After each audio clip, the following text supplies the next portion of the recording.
ang mensahe mga kababayan ni President Bongbong Marcos para sa Holy Week, para sa mga mamamayang Filipino. Sabi niya po, mga kababayan, serve others during Holy Week. Linawin natin mga kababayan, baka kasi mamisinterpret ito ng mga pro-China. Di ba? Mabuti nang linawin natin. Kasi palagay po natin mga kababayan, sa pagsabi ng ating Pangulong Bongbong Marcos to serve others para sa ating mga Filipino, hindi dito kasama mga kababayan. Nagbabagang mga balita at pagtalakay sa mga isyu ng lipunan. Pulsa, opinyon, banat at paglalantad sa katotohanan. Pulsa, what you see is what you get. You decide. Yan si Xi Jinping. Paglingkuran si Xi Jinping or paglingkuran ang China. Di ba? Obviously po, hindi kasama kasi kasabay din ng kanyang pahayag during the Holy Week mga kababayan. Sabi ng ating Pangulo, Philippines won't be cowed into silence. Submission by China. Di ba mga kababayan, malinaw? Tama na Mr. Maravillas yung paliwanag po. Malinaw po na hindi kasama na dapat nating paglingkuran mga mamamayang Filipino. Hindi kasama yung China. Kasi yung China po, walang kinikilala silang Semana Santa. Kahit papasok sa Holy Week, nandun pa rin yung kanilang pagnanasa na kamkamin ang hindi sa kanila. Ang tawag dyan mga kababayan, covetousness. Sa Bible po, nalabag mga kababayan sa 10 utos ng ating Panginoon. Thou shall not covet. Ang ibig sabihin ng covet, yung magnasa ka nang hindi sa iyo. At isa pa sa 10 utos, thou shall not steal. Yung magnakaw, ninanakaw yung ating mga yamang dagat po, kinakamkam ng mga Chinese. Thou shalt not steal. Kasi po yung China, mga kababayan, bawal doon ang Bible. Di ba? Kaya kayong mga pro-China na mga Filipinos, hindi lang pagtraidor sa ating mga mamamayang Filipino, sa ating bansa ang ginagawa ninyo, pati sa ating Panginoon, kasi umayon kayo doon sa mga tao na tahasang hindi kumikilala sa buhay na Diyos, o di ba, mga kababayan? Sa mga naganap ng Malinis and Spacious Fitness Gym, pumunta na lang po kayo sa aming Colossal Fitness Gym. We also offer Grab car rental with our brand new 2023 model ng Toyota Innova.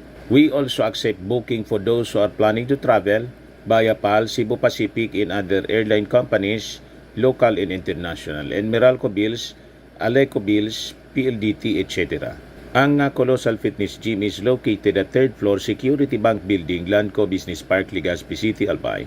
For inquiries, look for Gilon Maravillas. Contact number 0966-802-0949. Lagi na pong matao sa amin. Na-set up na rin yung aming mga bagong gym equipments. May treadmill na rin po kami. Ito naman po yung bago naming product na binibenta online. Eye Glow Serum, whitening po siya. Tingnan ninyo yung epekto sa aking anak na architect before and now. Yung mga inquiries po ninyo, dumiretso na lang kayo sa kanyang Facebook account, Riz Maravillas. Ito naman po, Firmax Firming and Lifting Cream, pinapahid po sa mga pulses and affected area. Mainam po siya sa mga pains, mga paninigas na mga kaso-kasuan. Pinapahid-pahid lang po siya sa mga pulses. Ito naman po, Automax Radiant Serum. Sa mukha naman yung application. Anti-aging po siya. You will look 10 years younger than your age. Sa mga cancer patients naman po, baka lang gusto ninyo itong itry. Ningxia Red Mix Fruit Drink. Hindi man po siya gamot, food supplement siya. Kaya lang, gawa siya mga kababayan sa goji berry. Yung goji berry may anti-cancer properties. Yung mga inquiries po ninyo, dumiretso na lang kayo sa aming messenger sa Facebook para masagot namin agad. Ayos pa? Ayos na ayos niya, Mr. Maravillas. Tandaan niya, Mr. Maravillas, ng mensahe mo ngayong Biyernes Santo. Siyempre po, ito yung mensahe ng ating Pangulong Bongbong. President Marcos Jr. message to Filipinos during Holy Week encourages them to serve others. So sabi niya, as we reflect on the love and selflessness of Jesus Christ, may we also find ways to serve others with the same compassion and grace, spreading love and understanding in our communities, sabi ng ating Pangulo sa kanyang post sa social media po. So malinaw po, our communities, hindi po community ng mga Chinese. Di ba? Hindi po community ng China, kundi the communities ng mga mamamayang Filipino. Yun ang reference po dito. Yan ang tinutumbok ng mensahe ng ating Pangulong Bongbong. So sabi niya, we pray for the safe and meaningful Holy Week for all. Ito po, para sa lahat na to, sa buong mundo. Pag sinabi natin sa buong mundo, mga kababayan, kasama na ang China, dapat safe ang kanilang conduct dyan sa West Philippine Sea. O kung hindi, para safe ang West Philippine Sea, kailangang lumaya sila dyan kasi hindi nga sa kanila yan. So sabi dito, meanwhile, Vice President Sara Duterte said in a message on Thursday that Holy Week should be a time for solemnity and reflection. Ano niya, Mr. Maravillas? Sang-ayon ka sa mensahe ni Inday. Sang-ayon tayo. Kailangan talagang mag-reflect na siya. Kung ano ba ang tama niyang gawin. Tama ba na habang kasama sa unit team, sumasama siya sa rally ng nananawagan ng resignation ng ating Pangulo. Time for reflection pa. Mag-reflect din siya kung tama ba na habang mabilis pa siya sa alas 4 sa pagpapaabot ng kung ano-anong mensahe sa mga kung ano-anong issue na dapat hindi man niya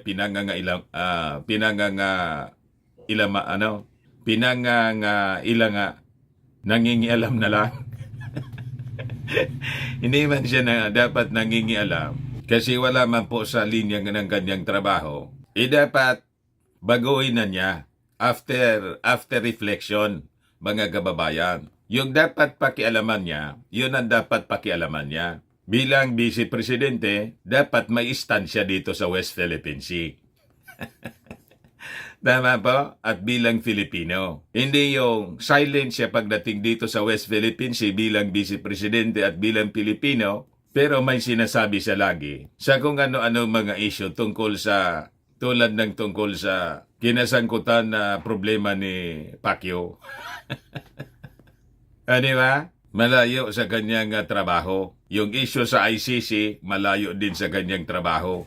Lalo na sa confidential funds, mga kababayan. Hindi man niya kailangan. Wala sa trabaho niya as DepEd Secretary, yung national security. Pero adya Mr. Maravilla, si Pologa niya, may mensahe din, di ba? May mensahe din, mga kababayan. Ang mensahe niya, as we repose niya and pray this Holy Week, and reflect on the Savior Jesus Christ, as He is nailed to the cross, we shall also reflect on why you nail everything to the Vice President. Yung bakit daw tinuturo lagi yung Vice Presidente, walang sinasabi pagdating sa issue ng West Philippine Sea. Siyempre naman, kasi ang dami niyang sinasabi sa kung ano-anong bagay. Alatang-alata man po. Pagdating po sa pag-aaboso ng China, wala man siyang sinasabi. Ni isang salita, ayaw bumuka yung kanyang bibig. Kami naman po, hindi man nagtataka kasi alam namin na love ninyo ang China. Tama yung sinabi ng President ng Akbayan na malamang ang puso ni Inday, made in China. O, di ba? Pero andyan, Mr. Maravillas, ano yung sinabi ng ating Pangulo na never to surrender, never to submit dito sa pang-aabuso ng China. Yun ang sabi ng ating Pangulong Bongbong Marcos.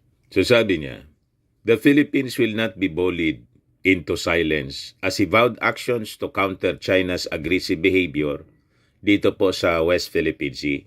We seek no conflict with any nation, more so nations that purport and claim to be our friends, but we will not be cowed into silence, submission, or subservience.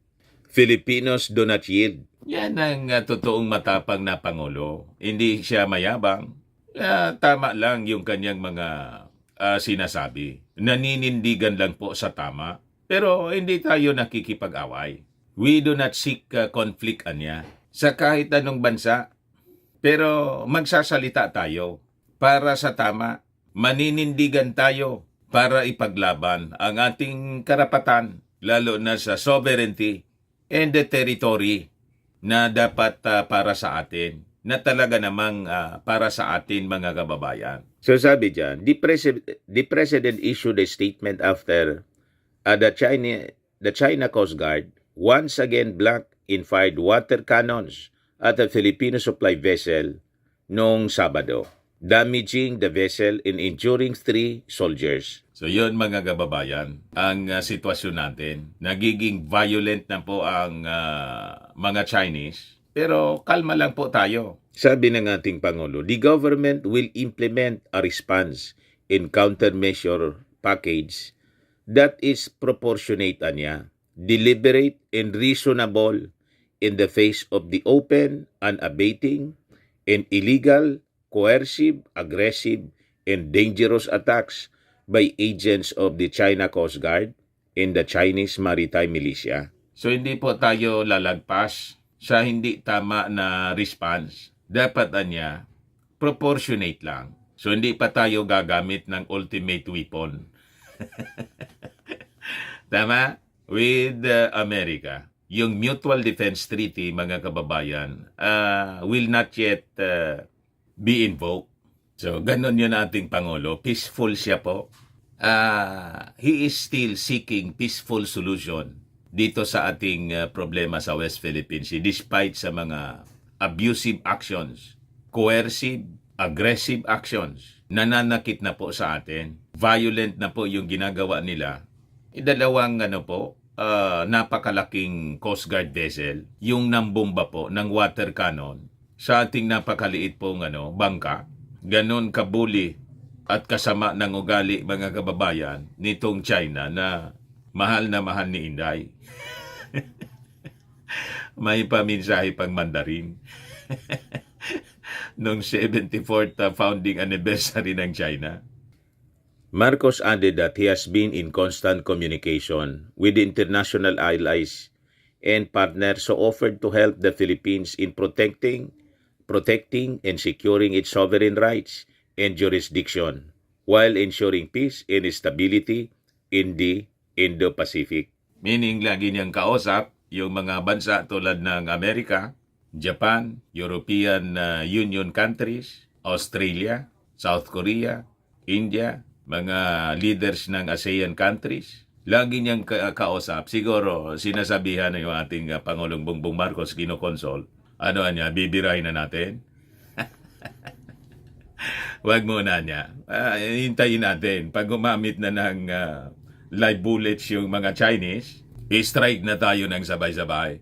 Armageddon na po yan, mga kababayan, pag ganon. So, wala pa sa hindi pa pinapaintulot ng ating Panginoong Hesukristo. May panahon para sa lahat ng bagay, mga kababayan, sabi nga, in everything there is a season in time under heaven.